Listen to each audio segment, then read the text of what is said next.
When it comes to convincing people to do something, do you feel like you're constantly explaining things that should be common sense? If so, then it means that you're missing the one skill that's required for influencing people and persuading them. But don't worry, I'm going to explain what that skill is and how to use it so that you can convince anyone to do anything. Stay tuned.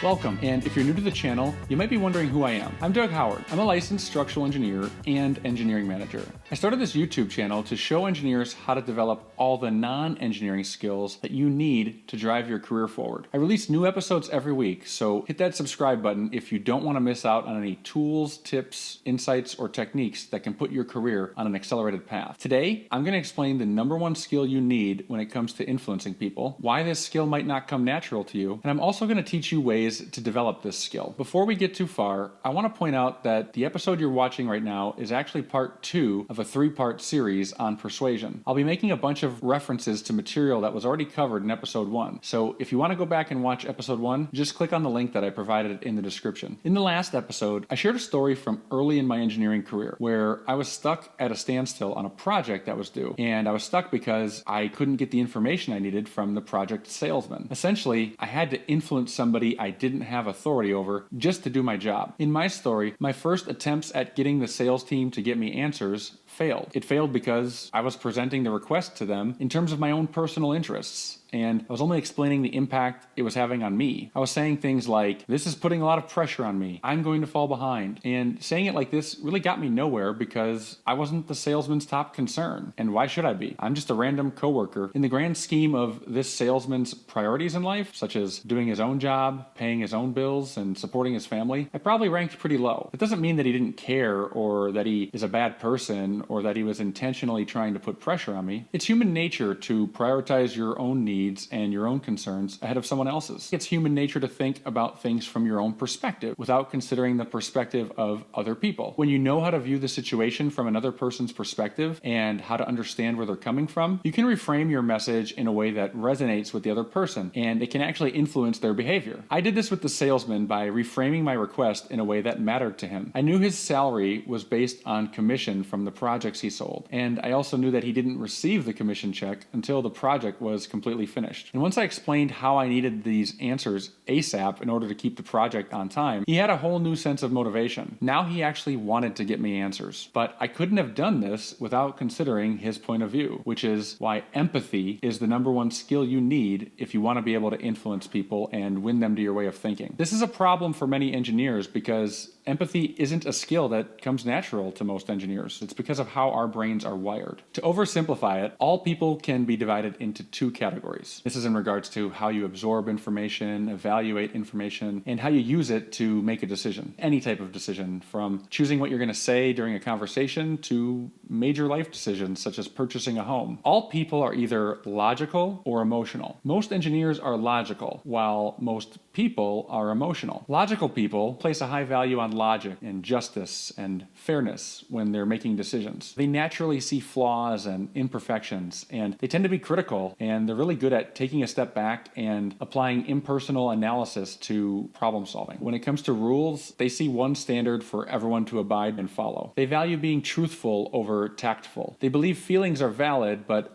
only if the feelings are logical. They're motivated by a desire for achievement and accomplishment. They're also very task-oriented. On the other hand, there's emotional people who are the polar opposite, placing a high value on empathy and harmony. They naturally see the exceptions to the rule. Some other characteristics of emotional people are that they enjoy pleasing others and they show appreciation pretty easily. They value being tactful over being truthful. They believe feelings are valid even if the feelings don't make sense. They're motivated by a desire to be appreciated, and they're very people-oriented instead of task-oriented. Before I continue, do you have any questions so far? If you do, let me know in the comments. If you're a logical engineer, empathy probably doesn't come naturally to you. It's important for you to realize this because having weak empathy skills, in other words, not being able to take other people's perspective into consideration, this is the biggest and most common roadblock that that prevents you from influencing other people. Being highly logical also creates a huge blind spot because you're more likely to be dismissive of other people's emotions, completely disregarding emotions from consideration. You're probably going to view these emotions as irrational and illogical, but your view and your way of thinking actually puts you in the minority because about 2/3 of people are emotional. If you're a logical engineer, you're at a natural disadvantage when it comes to relating to other people and empathizing with other people and influencing other people. This doesn't mean that you're incapable of building empathy skills or influencing people. After all, these are both skills that can be learned and developed. If you want more background information on this, watch my episode called Here's Why Engineers Think Differently Than Over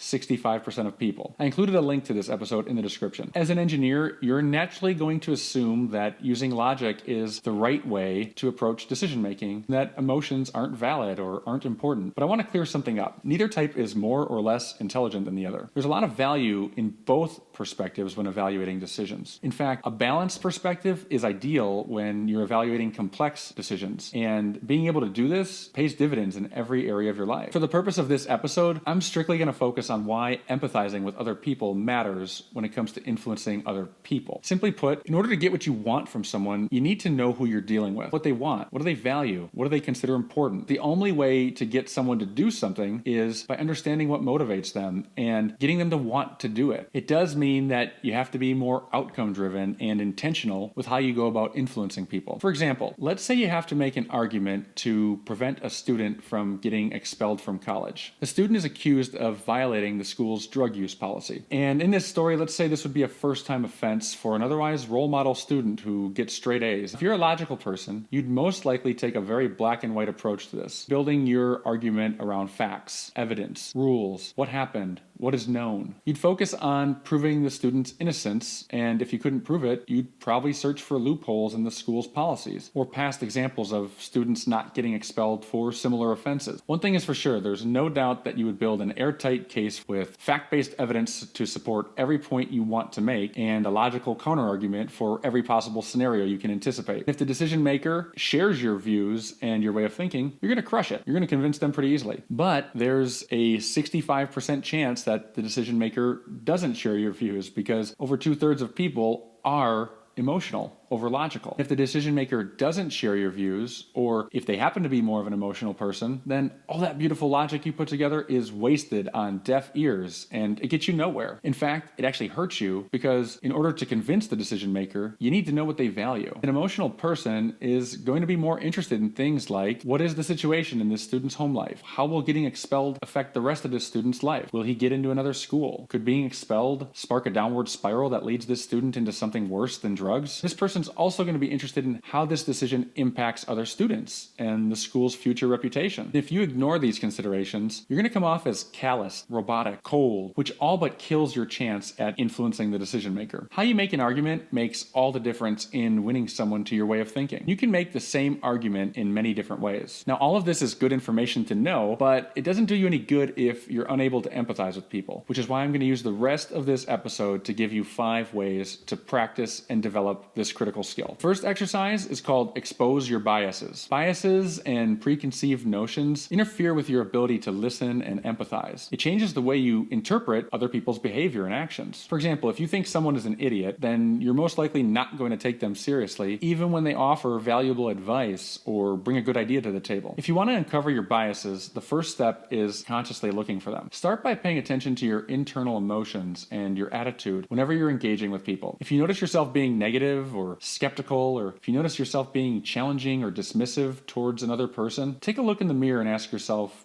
why do I feel this way towards this person? Is it because of something I know? Is it because of something that happened? Or is it because of something I assumed? If it's based on an assumption, then you've just uncovered a bias, which means you should challenge yourself to look at the person or the situation with a fresh set of eyes. I have a lot of great material and exercises for uncovering your biases. If you'd like me to cover that topic more in depth in future videos, let me know by tapping that like button. The second exercise is called go outside of your comfort zone. The best way to relate and understand people is by broadening your perspective through new experiences. That means going outside of your comfort zone and doing things you wouldn't typically do. You do this so that you can learn things you wouldn't typically learn. You're learning a new skill like a musical instrument or a foreign language. Or you could pick up a new hobby like gardening or photography. Or it could be as simple as you reading a book that you would never read. Doing things like this humbles you, and humility is a key for developing empathy. These aren't the only benefits of going outside of your comfort zone. In fact, going outside of your comfort zone is one of the best things you can do for your personal growth. If you want to learn more about this concept, check out my 2-part episode on going outside of your comfort zone. I included a link to both episodes in the description. The third exercise is called change your environment. Traveling to new places and engaging with new people helps broaden your perspective, and it helps you gain a better appreciation for other people. A simple way to do this is by grabbing lunch with a coworker that you barely know, or attending an event you wouldn't normally go to. A more elaborate way of doing this is by traveling to another country. The fourth exercise you can do is called be curious. The easiest way to empathize with someone is by being genuinely curious about them, and you can do it by asking yourself this simple question every time you're around someone. Ask yourself, what can I learn from this person? Realize that every person in the world knows at least one thing you don't, and make it your goal to find out how much you can learn from the person you're engaging with. The best way to do this is by asking good questions, and if you're looking for inspiration on what types of questions to ask, I give plenty examples in my episode called An Easy Way to Quickly Build Strong Relationships with Anyone. If you want to check it out, just click on the link in the description. The fifth and final exercise is called seek feedback. Proactively ask your friends, family, and coworkers for feedback on your relationship skills, such as communication and listening. Then check back with them periodically to see how you're doing, or to see if you're improving in those areas. When you ask for this feedback, try not to get defensive, even if you disagree with their feedback, because the purpose of this exercise is to practice empathy so that you can gain other people's perspectives and take them into consideration and be more effective when you're trying to influence people and win them to your way of thinking. Just focus on listening as well as showing them that you are listening, and also show them that you appreciate their feedback. Now that you have some exercises that you can use to begin practicing and developing your empathy skills, make sure you check out the third and final episode of this 3-part series on persuasion, because I'm going to give you a simple 5-step formula that you can use to influence anyone on anything. Thanks for watching.